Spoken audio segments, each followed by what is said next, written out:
untuk membahas isu-isu Indonesia hari ini.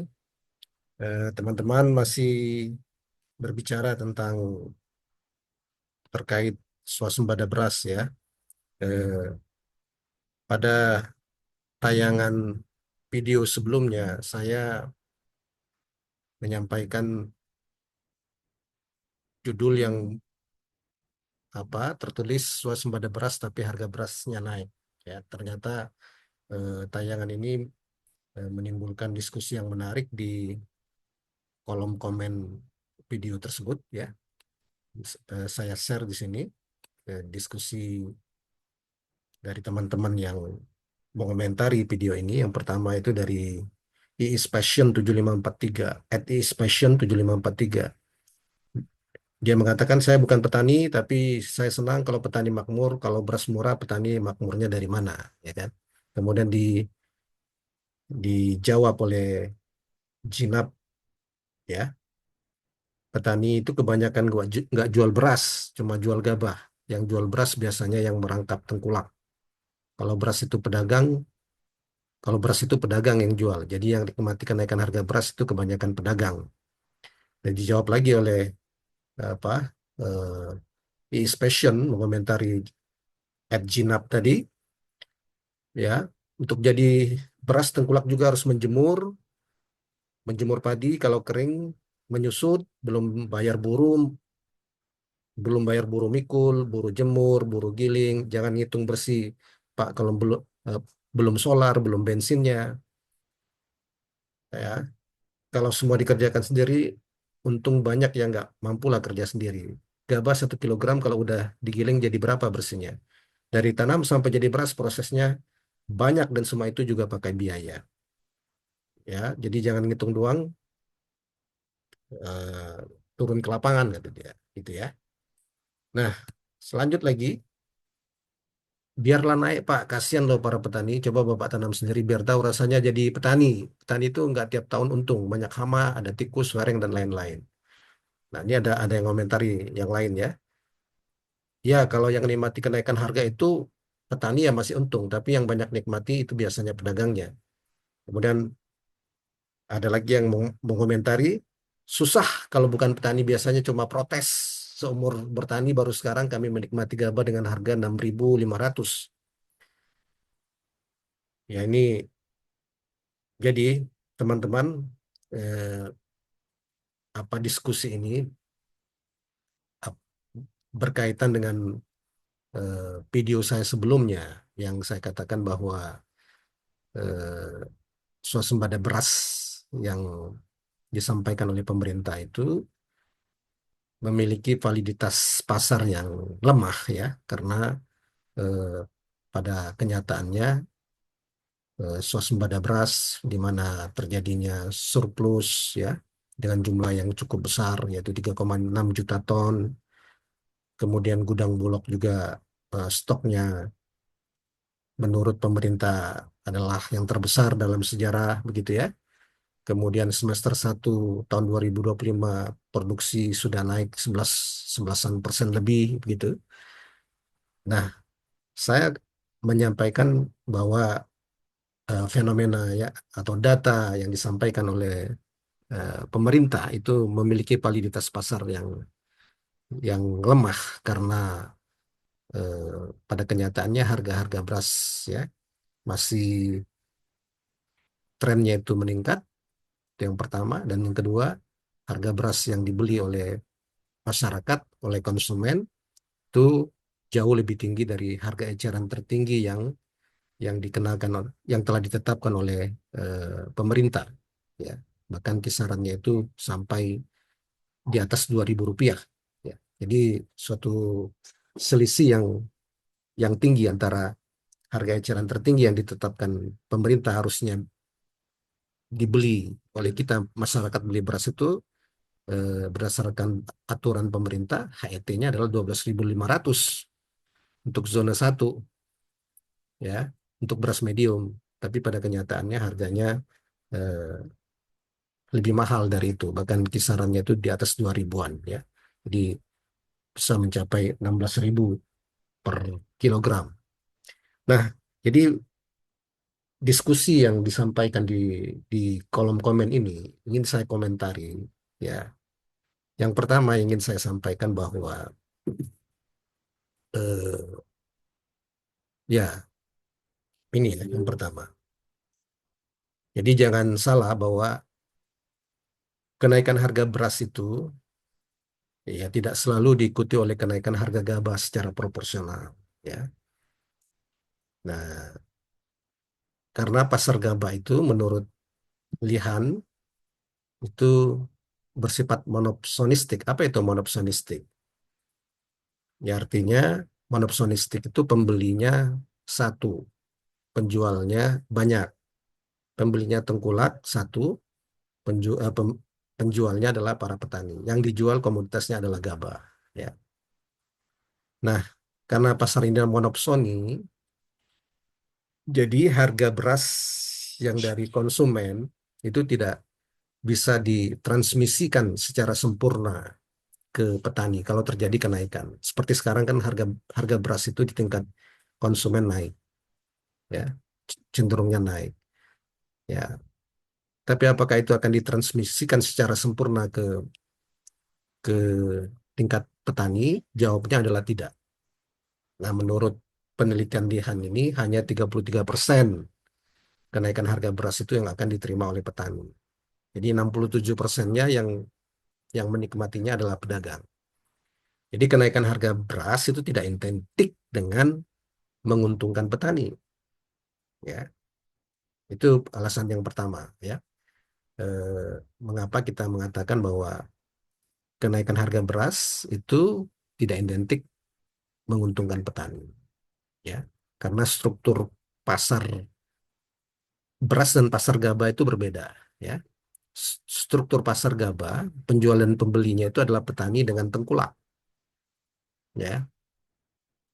Di mana ada satu tengkulak dengan sebagai pembeli dan sejumlah petani sebagai penjual. Nah, posisi di situ adalah bersifat monopsonistik karena ada pembeli tunggal atau oligopsonistik atau segelintir pembeli. Nah, tengkulak mempunyai posisi tawar yang kuat untuk menekan harga di tingkat petani, ya. Karena hubungan antara tengkulak dengan petani itu adalah hubungan patron klien. Apa itu hubungan patron klien? Ya, petani itu dia dibantu, ya, oleh tengkulak untuk modal modal modal usaha taninya. Jadi tengkulak itu adalah sumber modal bagi petani. Jadi kalau dia butuh modal untuk usaha taninya, dia mendapatkan dari tengkulak. Itu yang pertama. Yang kedua juga tengkulak itu adalah sumber apa? Safety safety net, jaringan sosial, jaringan pengaman sosial. Kalau petani mempunyai kesulitan keuangan, misalnya gagal panen atau dia butuh apa kebutuhan dana yang mendadak untuk ada yang sakit, ada yang mau menikahkan anaknya, atau ada yang apa mensekolahkan anak yang butuh dana besar, maka tengkulak atau ada lagi yang namanya ya sama, ada yang disebut tengkulak atau toke, ya, itu menjadi sumber sumber dana bagi petani dalam kondisi krisis atau kondisi yang apa sulit, ya. Nah, jadi hubungan petani dan tengkulak itu adalah hubungan patron klien. Dan pada posisi yang sedemikian itu harga ditentukan oleh tengkulak, ya. Nah, oleh karena itu mengapa kemudian kalau ada kenaikan harga beras itu tidak tidak ditransfer, tidak ditransmisikan, tidak diteruskan secara sempurna ke harga gabah. Nah, jadi itu penjelasan pertama mengapa saya mengatakan bahwa kenaikan apa harga beras itu tidak menguntungkan petani, ya, yang jelas merugikan konsumen, ya, tidak menguntungkan petani, tapi pasti merugikan masyarakat konsumen pada umumnya. Nah, yang kedua yang perlu kita ketahui juga bahwa menurut data sensus pertanian terbaru tahun 2023, petani yang terkategorikan sebagai petani gurem, ya, yang petani gurem itu adalah petani dengan luas lahan kurang dari 0,5 hektar, itu jumlahnya adalah 17.248.181 petani atau kepala kepala keluarga, ya. Jadi atau jumlahnya ini sekitar 62% dari eh, total petani yang ada di Indonesia. Jadi 62% petani yang ada di Indonesia itu adalah petani gurem. Nah, petani gurem ini mempunyai ciri khas dia sebagai net consumer. Apa itu net consumer? Jadi kita jelaskan petani itu dia punya dua posisi. Pertama dia posisi sebagai penghasil gabah, sebagai produsen. Kedua dia sebagai konsumen, ya. Dia mengkonsumsi beras. Nah, petani-petani yang terkategorikan petani gurem, petani yang luas lahannya kurang dari 0,5 hektar, mereka ini ketika panen semua gabahnya itu dijual, ya, dijual. Tidak ada yang digunakan untuk konsumsi sendiri atau disimpan. Nah, nanti mereka membeli berasnya adalah sama dengan orang yang bukan petani, mereka harus membeli berasnya di pasar.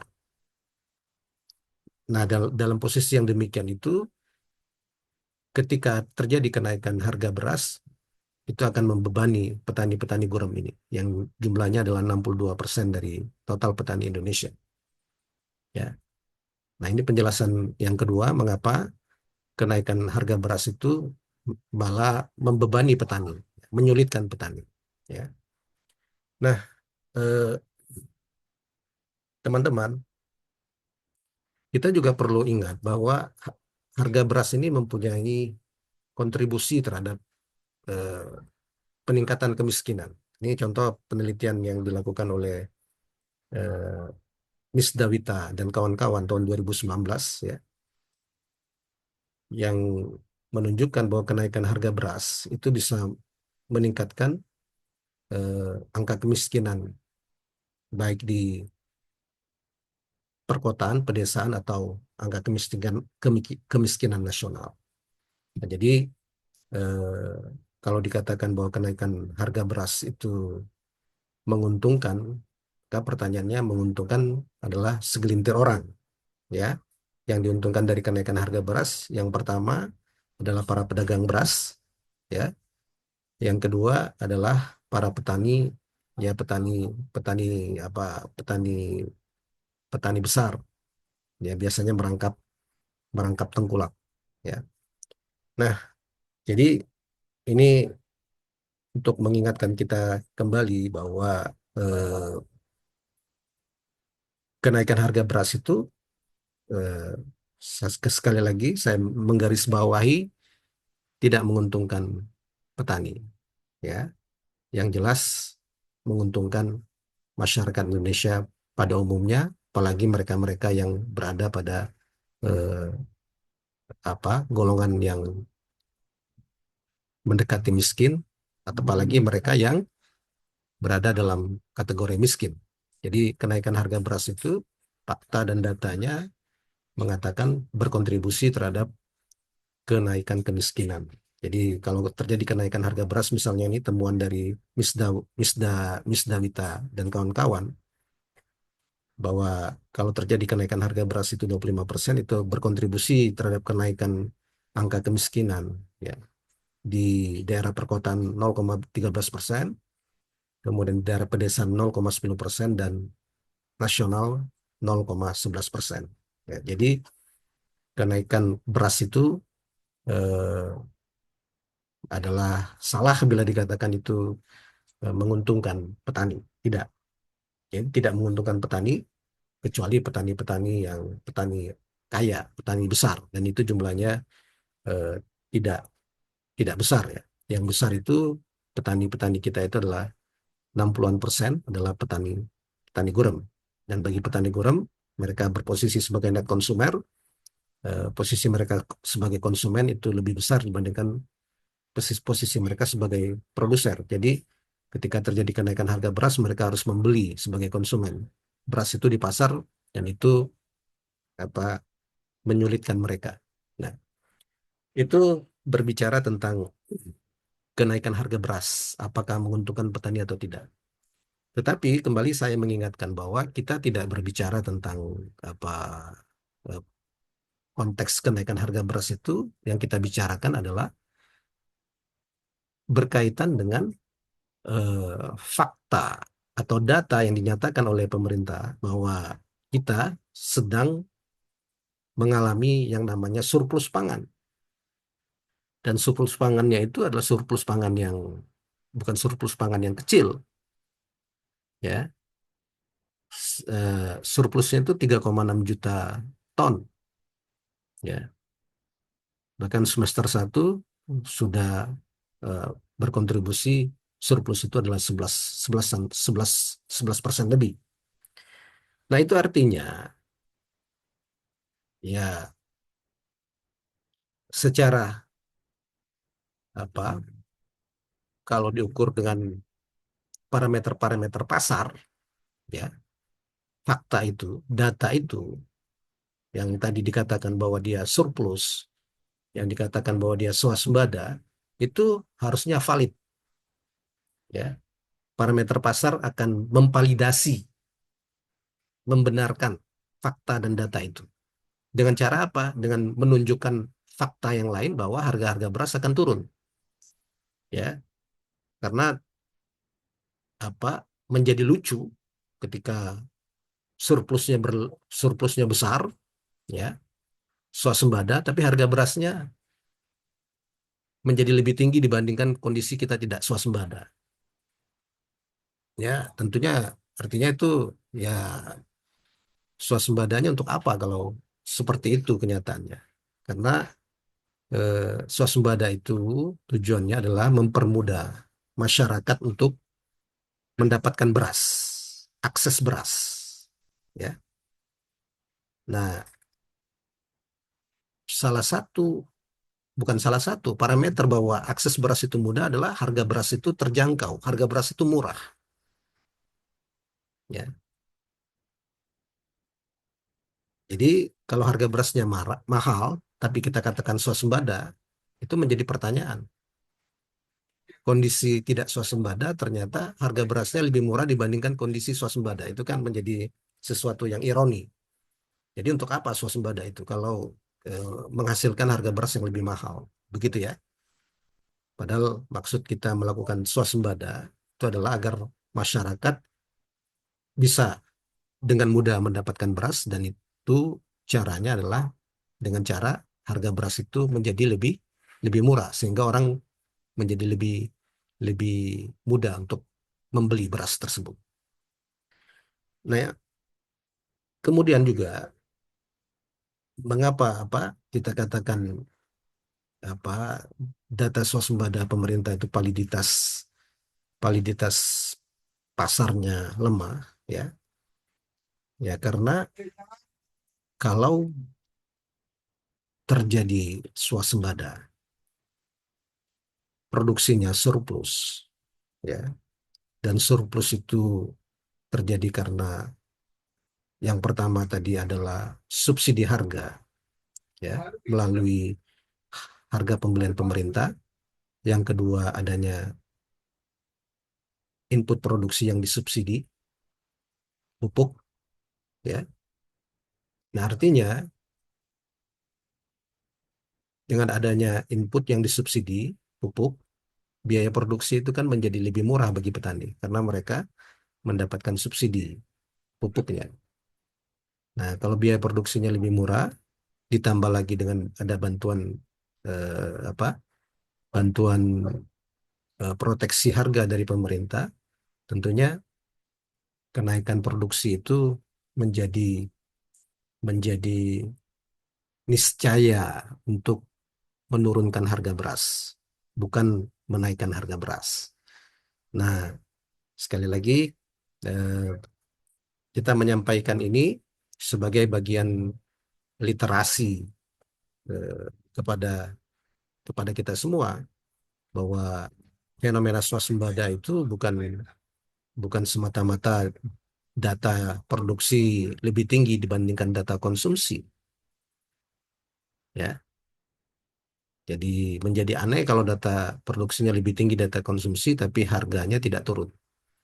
Yang benar, ketika data produksi itu melebihi konsumsinya, maka pasar akan memvalidasi fenomena tersebut dan itu ditunjukkan dengan harga barang tersebut di pasar menjadi turun. Jadi kalau kita mengatakan bahwa suplai beras itu telah surplus, bahkan surplusnya besar, yaitu 3,6 juta ton dibandingkan konsumsi, ya kita kelebihan kelebihan surplus, kelebihan produksi atau kelebihan suplai, maka data atau pernyataan itu akan valid kalau di pasar kita menemukan harga beras itu turun. Tapi kalau di pasar kita menemukan harga beras itu naik, fenomena itu menunjukkan validitas pasarnya sangat lemah, ya, atau bertolak belakang, atau dinegasikan oleh eh, parameter yang ada di pasar. Nah, teman-teman, itu yang apa? Yang dapat saya sampaikan pada kesempatan ini. Kembali, pandangan saya ini adalah tentu bisa dikritisi dan silakan kalau Anda ingin berbeda pandangan, menyampaikan apa yang pandangan Anda yang berbeda itu di bagian komen dari video ini. Jangan lupa untuk mensubscribe dan memberikan like video ini. Terima kasih. Sampai ketemu di lain kesempatan. Assalamualaikum warahmatullahi wabarakatuh.